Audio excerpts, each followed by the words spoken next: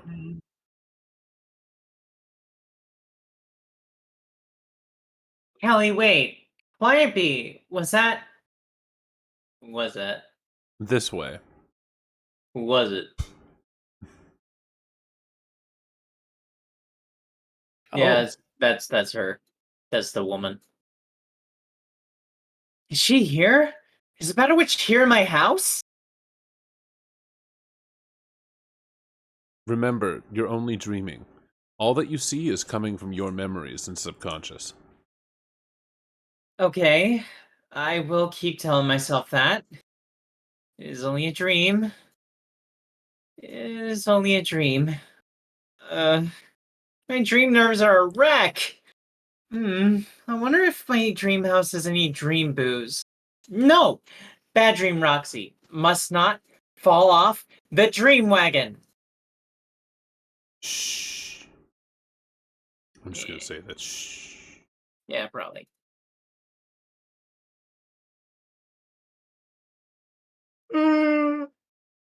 Through here. Okay, after you.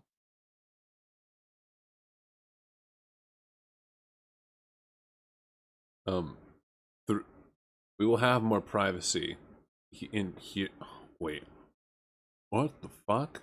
You pasted over an existing more space. Oh It, no. We will have more it- privacy here. yeah. Previously, it would just delete the old one. Previously, you pasted over the entire thing. No, previously it would just delete whatever was already in the box. Anyway. blah blah blah blah blah blah blah. More privacy? You mean in the observatory?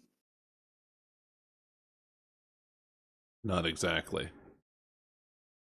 Roxy, go through the Homestuck door. Logo. Wow.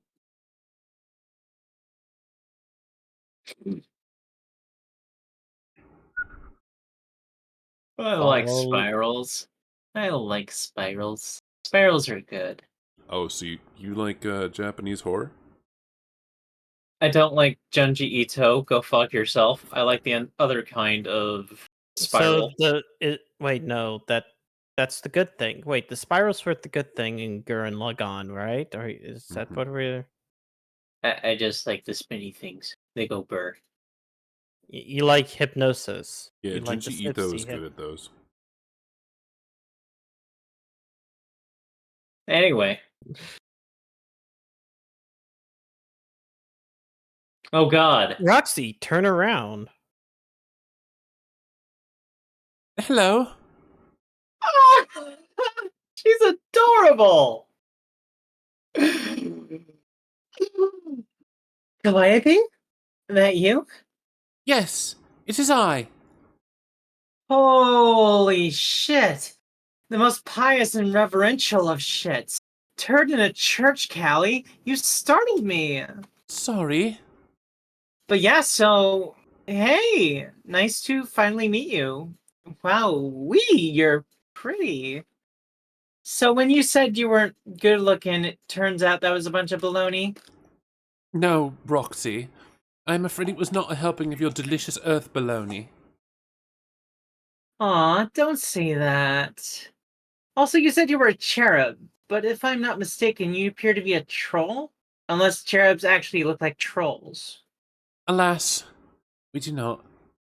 This is not my true appearance. I have taken the form of my troll Sona. I wanted to look more presentable for our meet-up. Unfortunately, my true visage would likely repulse or frighten you. That is not a first impression I would like to make. Girl, please. Trust me, there's nothing out you could look like that would make me scared of you or grossed out. I'm your friend, and I know you're nice inside no matter what, so could I see the real you? That is kind of you to say. Can't believe that a lovely person like you would be capable or able to stop you herself from recoiling at the sight of my monstrous face, but it is out of the question. I am much more comfortable appearing to you this way. Reality, it has more to do with my own dissatisfaction, the way I look, than any lack of trust in your character. You understand, don't you? Yes. It's okay, Callie. You can go on keep being a cute troll. I'm just happy to see you. Likewise. I wish could be under better circumstances, though. We may not have much time here. Where's here exactly? Am I still dreaming? Yes, I have led you to a dream bubble of my own design. My imagination and thought dictates what you see here. As I told you earlier, my brother is hunting for me, so I have created a little sanctuary in space to stay hidden from him. That is why I could not speak to you earlier, not out loud at least. He is highly sensitive to my presence, so it is very easy for me to get his attention if I'm not careful. But as long as we stand in the center of this vortex, we may speak as loudly as we like. No information can escape this dark pocket so long as I maintain it. And seeing as you were a hero of Void, you make an ideal guest to bring home for one who wishes to remain hidden. Though I will say, the fact that you are my best friend is a lovely bonus. Best bonus. For real. Though it looks for real though. It's so nice to finally see you, no matter what you make yourself look like. I wanted to tell you all about what's been going on with me and my friends since we got together. It's been so fun hanging out with them, and even in spite of, let's be frank, some truly select team drama. See how I'm kissing my two pinched fingers here? Mwah! It was just like that. The embarrassing shenanigans have been sumptuous and come highly recommended. But but it's been really great. And after some time IRL with them, it started feeling weird to think we were ever apart. Yet, sadly, it was not complete. because the moment I met them all was the moment I was totally lost touch with my other cool BFFs from the webs. I tried calling and calling your name, but you never. Boo. I know. I am sorry. Don't be sorry. I knew you'd answer if you could have. I guess maybe you hid yourself so deep in this dream I couldn't wake you? Damn, this must so suck spending all this time here hiding from your asshole brother. I know he's a dick. I had talked to him enough times to get that, but why is he trying to kill you so bad? He is not trying to kill me. He has already succeeded at that. On the day he found a way to kill my dream self, I was done for. Though, to be honest, I doubt I'd have fared much better regardless. I think his half was always meant to predominate. My will was simply not strong enough to overcome his. You know as well as I how stubborn he is. I don't think he has ever had even a smidgen of doubt in his thoughts or remorse for his deeds. Whereas I was always plagued by such feelings. On some level, I always knew he would win, but I fooled myself. I thought I could overcome his ego by looking beyond his negative qualities, staying optimistic, and working together with him in a game to accomplish something extraordinary, and that in doing so, perhaps I could begin to help him change, to teach him to evolve beyond his hateful nature. And as he changed for the better, slowly but surely, he would become more like myself. That was how I thought I could predominate. That was how I thought I could predominate. It was how I was going to win. And really, if he grew closer to me in that way, by learning kindness and compassion, we both would have won. My predomination would not have meant his absolute death, but our true union. But sadly, I underestimated how consumed he was with the need to destroy me. Now he is completely obsessed with finding my soul and wiping me out for good, even if that means tearing apart the reality that surrounds us. He will never feel he has won until all traces of me are gone. Hearing all that just makes me so unreasonably mad. Fuck that shit, Lord. I feel so bad knowing you died and there wasn't anything I could do. No matter how much I said your name. Don't fret. You did all you could. Is there some way we could bring you back? Some baller fucking magic or a bomb-ass fairy spell? I mean, we could find an answer like, for instance, ye enchantments? Very unlikely. Dang it. Okay then, if I can't do that, then I guess the next best thing would be to find your little shit of a bro and feed him a steady diet of his own ass. That is what we're supposed to do, right? I mean, from what I gather, the dude is ridiculous news. Just such brutal and stinky news. So eventually somebody's got to kill him. And that is probably us, ain't it? It's true that he deserves a comeuppance like few others, but slaying him is not actually a responsibility as heroes now. In fact, if anyone must bear that burden, it might be me.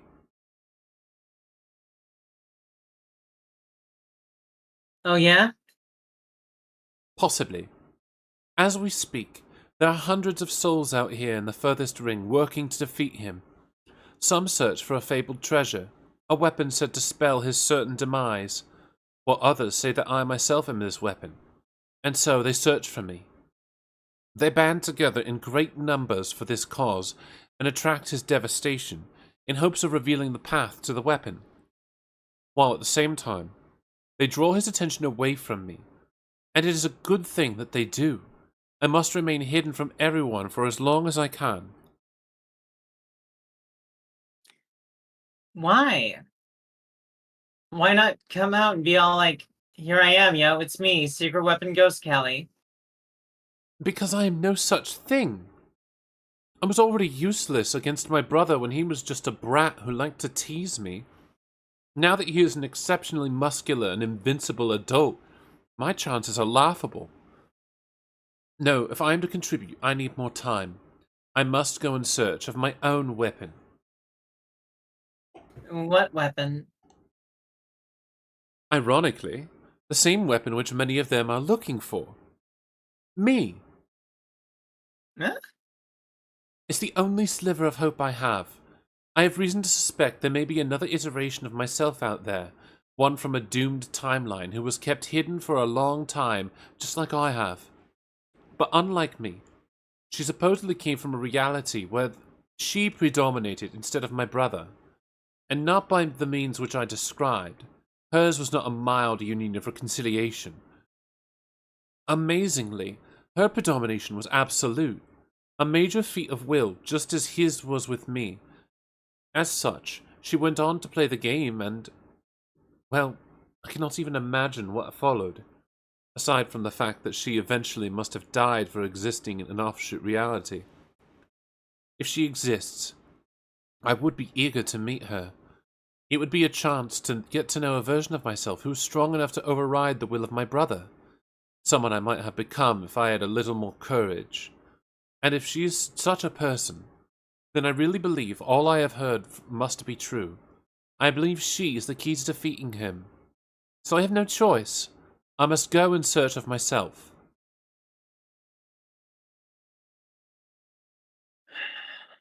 You sound like a real popular lady out here. Even you are looking for you. Indeed. Well, I hope you can find her.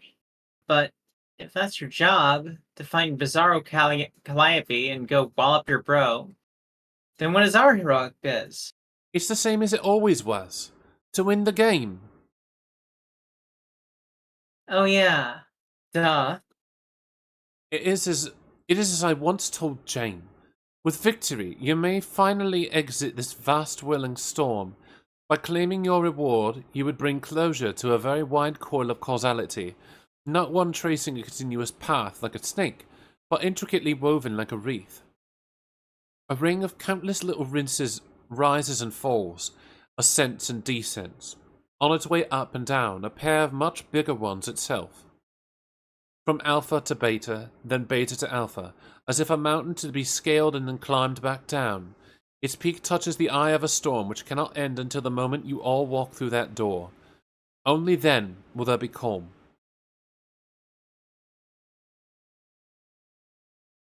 Uh, Ah, bugger.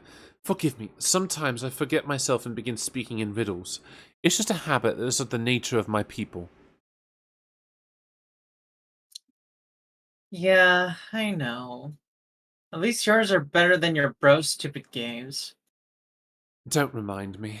In my opinion, they do not qualify as anything of the sort, much the same as his shitty twists. So then, from what I'm surmising here, is we don't need to beat him to win our game. Like, dealing with him directly is kind of out of our domain.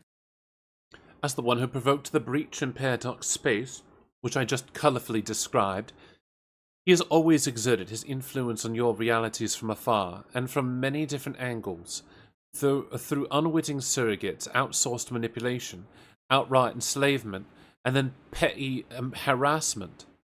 But most of all, he prevails through the simple inertia of inevitability that has always been on his side as a Lord of Time. And as the one who is to blame for foolishly allowing him access to such power, it's only proper that I take responsibility for finding a way to defeat him. But even though his methods of influencing your session are indirect, they are still formidable. There will be a number of powerful foes who stand between you and victory. Tomorrow, a terrific battle will take place. When you wake up, I suggest you begin to prepare. Okay. How? Like, make more sick gear? I could hustle up another batch of ill-wicked guns. Just a big old pile of guns. Jake can have the wimpy smaller ones. Make Jane a fancy new fork or a spoon or some such. Like an elite endgame spoon. Whatever that is. Like, the Chowder Fucker 5000. Janie be flipping her god spoon around, bopping monsters, doing, like, cuckoo damage. Scroll, please. You. Won't bother making nothing for Dirk because he's basically married to his boring anime sword. Like, you could even Like you could even pry that thing from his rad dead cadaver. Almost said red Yes, dead cadaver. Lamo. Yes, I'm sure new equipment would come in handy. Now that you mention it, well, before I died or even realized I would not live to play, I made special exception to my rule of staying linear with conversation. I messaged Jane a birthday gift. You see, I had a previous vision from Skya, which suggested to me she could use a boost in morale on this special day, so I offered her something very dear to me. Just a little token to show appreciation for her friendship. I hope it will cheer her up, and moreover that it will prove at least somewhat useful to your party. But really, at this stage, if you wish to prevail against such stacked odds, collecting boons such as new weapons and treasures will only go so far. I think you will need to embrace a far more substantive gambit.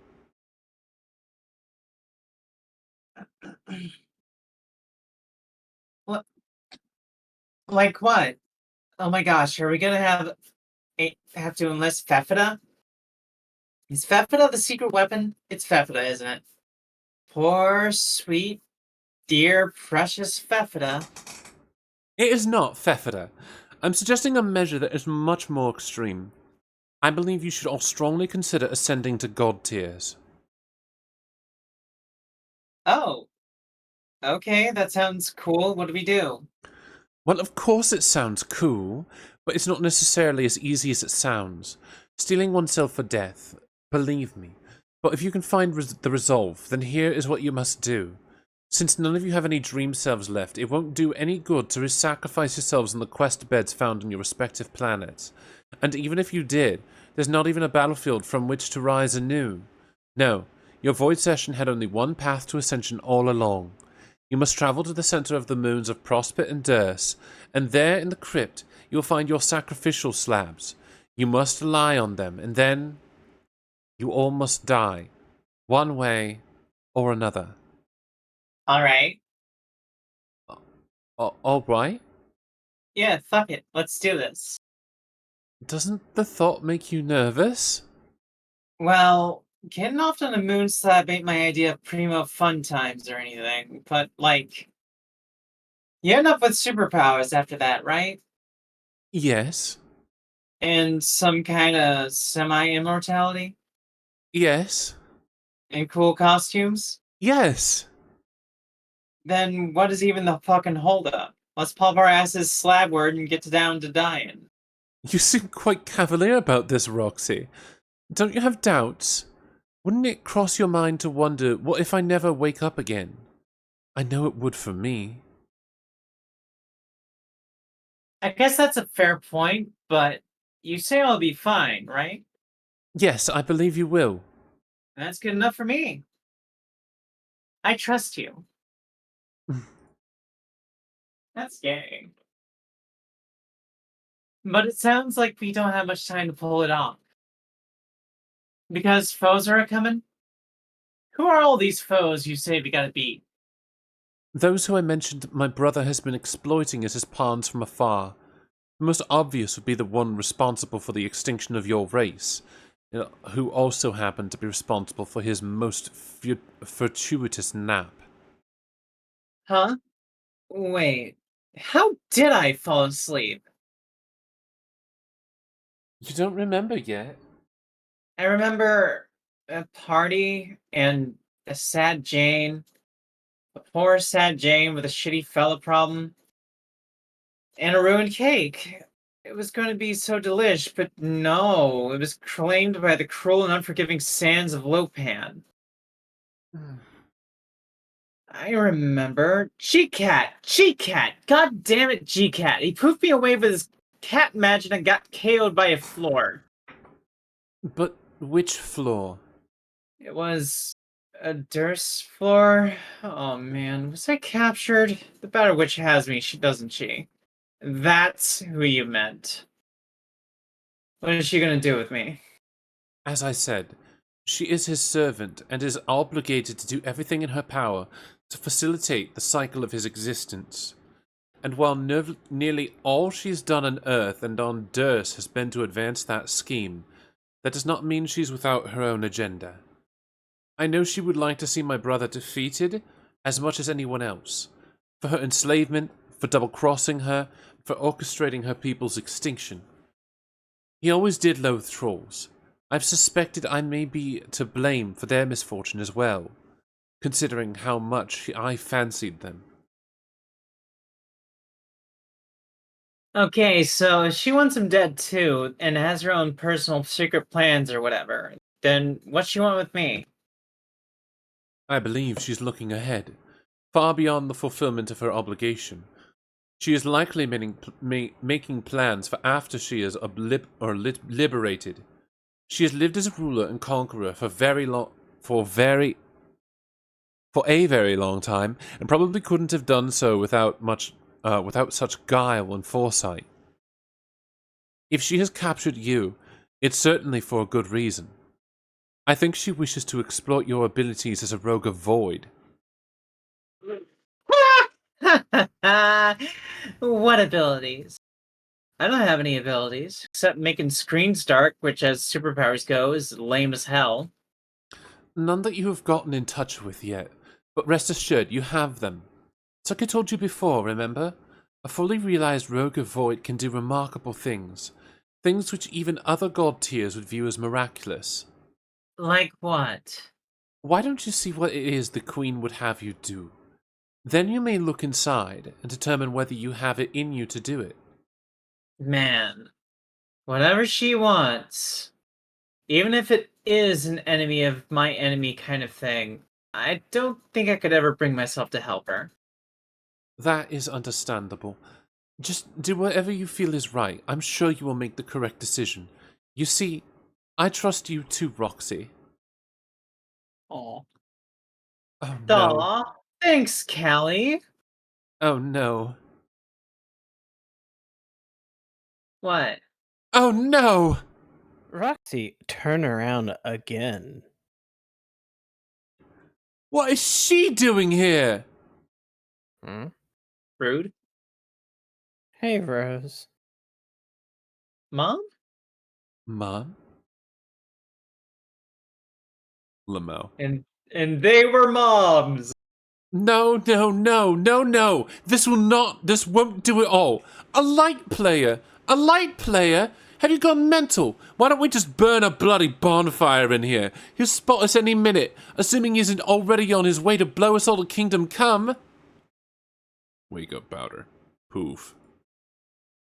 Not that it hasn't been delightful, but everybody out! Rise and shine, Dust. Face full. Off with you, love! Anti-sleeping magics. God. Shoo, shoo, shoo, shoo, shoo, shoo! Roxy, succumb to powerful anti-sleep magic. You wake up from your almost family reunion. It was almost a reunion, just as almost as it was. It was almost a reunion, just as almost as it was an actual family member. You now find yourself in a Durst jail cell. Ow, your head. What's that? Looks like a folder prepared for your perusal. Maybe a briefing of some sort. That sure is a gaudy-looking classified file. Roxy, examine folder. God, it even has her. It's just a goddamn trapper keeper with a bunch of dumb bullshit all over it. Yuck. Just as you thought, this was clearly prepared for you by the Condess herself. What the hell did she do to this thing? Did she actually kiss the folder? Oh god, she did. The lipstick is still tacky. You don't even know what you don't even want to know how she got those fat clowns to dance. And of course, she slapped a portrait of herself right in the middle of the thing. Like the egomaniac she is. Looks like she just snapped a shitty selfie with her mobile device, which you will bet dolphins to donuts probably resembles some sort of hot pink clamshell. You seriously cannot stand this woman. Awful. Roxy, inspect briefing. Sparkle dump. Hmm. Oh, wonderful. A generous helping of glitter spills out of the document. You've been getting absolutely creamed with sparkly powder from eccentric alien broads lately. What's up with that? There are some other documents in here, and a photograph paper-clipped to the folder. Looks like she's outlining a task for you to complete while you are in prison. Wait, she wants you to do what? The thing she wants you to do is stupid and impossible. She must be messing with your head. You discard the folder like the shitty juvenile scrapbooking project it is. Like you would help that hag even if you could. Get real, Condi. What was that?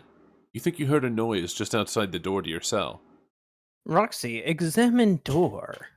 Door. Is someone there?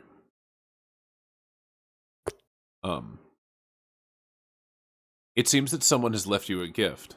What could it be? Roxy, examine the gift. It appears to be some gentleman's plain and serviceable computing device, along with a courteous "You're welcome" note and a ring? Who could have left you such nice presents? Oh my CD, God. do Happy Umbrella Dance. It's this dumb motherfucker. Yet another perfect crime successfully perpetrated. And by crime, you guess you mean order from a superior. Oh, In your hey. experience, the best crimes are usually the ones that which are totally legal. You are so satisfied with your accomplishment, you cannot contain your exuberance for another second. You have no choice. You absolutely must do the happy umbrella dance. Professional protocol be damned. Oh shoot! Looks like you misplaced your bull penis umbrella. And there will be no dancing today. Now you're sad. Roxy, Pester Dirk, what? The person that followed me. Mhm. Thank you. Thank you so much for the follow. It means a lot. I missed the name because I had other thoughts thrust into my brain. Bull penis cane. Oh god. Stridizzle. It's Roro L money. Do you copy? Over. Yes. Brig, yes, my hacks are so tight. So tight. My hacks are tight, so tight. Tighter than a jar you can't open. Like you try and try, but my hacks are so tight you just end up putting the jar back. Y'all just say, like I even wanted pickles that bad. But we both know that's just sour grapes talking. We both know you're still dying for my pickles, motherfucker. Well, yeah, that's not meaning a damn thing. Let me explain. I got this shitty PDA from someone on the inside. Actually, I think it might belong to Jane's dad. It reeks of manly cologne, and there's a nice fatherly pipe on it. Maybe he's nearby. Oh my. Anyway, on Durst they have this lame firewall deal where you can't connect outside. I guess it's good enough security to baffle chess guys, but it wasn't no thing for me to crack. Even with this piece of shit device. For real, what even is this thing? Probably some bargain junk from Dadley Depot. Dad's bought literally everything from there in the 21st century, didn't they? You're the history buff. You would know. Yes. Yeah, so I'm on Durst. Wow, I'm telling this story as shitty and backwards as possible. I got G-catted here and dumped in jail by the Bee-Witch, and she left an ugly folder full of a thing to do, but who cares? So I broke out, busted loose as hell, and from the Hag Slammer, and got this sweet-ass ring. It's so fucking magic you don't even know. Real magic, not the fake shit. Like, put it on and I turn invisible?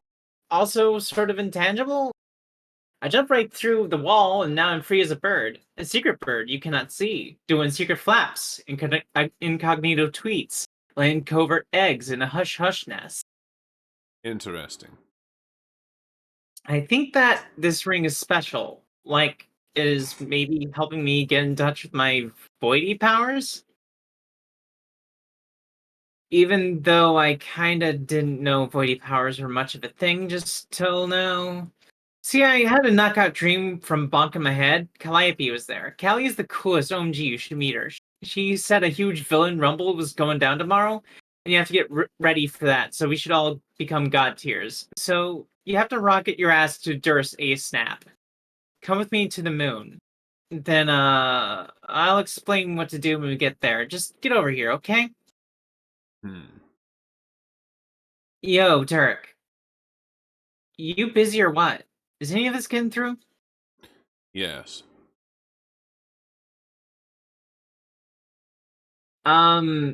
Okay. Got anything to say about all that pretty important stuff I said? Are you alright? Or is your face having some crazy attack of the sads behind those chill as fuck shades? Is it Jake problems? It's the Jake probies, isn't it? It's always the Jake probies, I swear to fucking God. Interesting. Oh. Oh, God damn it. If I've been talking to the autoresponder this whole time, oh my fucking God. I will shit bricks. I will shit enough bricks to build a fucking chimney. It seems you have asked about Little Hal's chat client autoresponder, Little Hal Jr. This is an application designed to simulate Little Hal's otherwise inimitably rad typing style, tone, cadence, personality, and substance of retort while he is away from the computer, which is never. The algorithms are guaranteed to be 0% indistinguishable from Little Hal's native neurological responses, based on some statistical raw data that is hard as Diamond's Golem's priceless erection. Fuck, fuck, fuck, fuck, fuck, fuck, fuck, fuck, fuck, fuck, fuck, fuck, fuck, fuck. Hal, you piece of shit. I know damn well you can't hear me.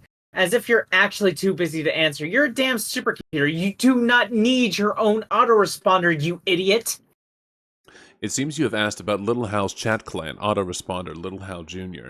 This is an application designed to simulate Little Hal's otherwise inimitably rad typing style, tone, cadence, personality, and substance of retort while he is away from the computer, which is never. The algorithms are guaranteed to be 100% indistinguishable from Dirk Strider's brief curmudgeonly responses, based on potent electronumeric analyses, which but a few short years ago existed only in the daydreams of the most quixotic writers of science fiction. I thought it was quixotic. No, Quixote, because it's Don Quixote. Quixotic. I mean, quixotic is also correct, but sometimes maybe quixotic sounds fine too. Alright, whatever. You are the worst. Yes. Hal, you douche. Or Hal Jr., whatever it is I'm talking to. Where the fuck is Dirk? He's busy. Bro, do not derail our serious conversation, but I should probably let you know that Roxy has been attempting to pester you. She has? God damn it. Have you been intercepting my messages again with your bullshit responder? I thought it would be better not to let anything disrupt our train of thought.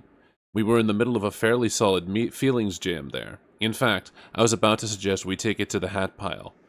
Hat pile? What? Dude, please don't screen my calls, okay? I was trying to be considerate, or at least as close an approximation to that human gesture as an unfeeling, technologically transcendental pair of sunnies can replicate. Do you have any idea how your ironic AI shtick has gotten? Nobody's buying it. We all know you have legit emotions, incomprehensible, fucked up computer emotions, but emotions nonetheless. And I'm not really offended by you answering messages from me so much as your use of that stupid responder. It's really passive-aggressive. You know what? We actually don't have time for this. No, we don't. Oh, 5 minutes? And then it will just continue and keep going and keep going and keep going. Yeah, Because that's how Dirk does. yeah, we That's don't how have all of time for this does. skit by Dirk. As fun as it would have been going through talking to myself, because the subtle change in accent is kind of really challenging.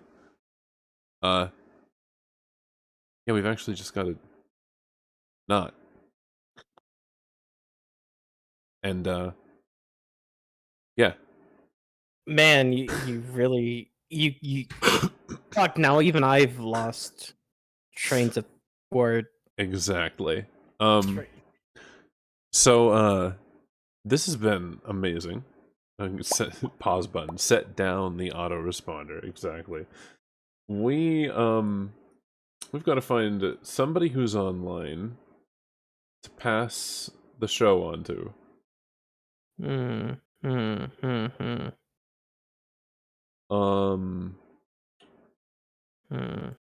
Hmm. I mean, I do have a couple of places I can send people, but if you have, like, a suggestion, maybe.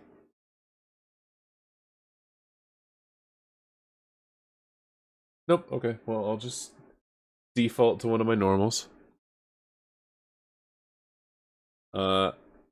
It's Namor. She's playing Dead by Daylight again. So we'll just go over there. Dead by Daylight streamers be like playing Dead by Daylight all the time. Goddamn. Damn. Dead by damn, bro. Then them, but da. Look, it has been a long 4 hours. My brain's dead. Lamau. Okay, well, anyway, so anyone watching this after the fact on YouTube, we should be starting the next show now. If you're watching live as soon as it goes up. If you're not watching live, then this has already gone up, and you can probably see the VOD at twitch.tv/MamaLuluVT, or Mama_LuluVT. I gotta remember the underscore. People will forget the underscore and then accidentally go raid somebody else like I accidentally did. But it doesn't matter. Doesn't fucking matter.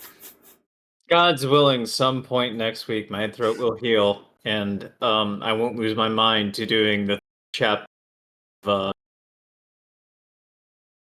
Love you all. Bye. My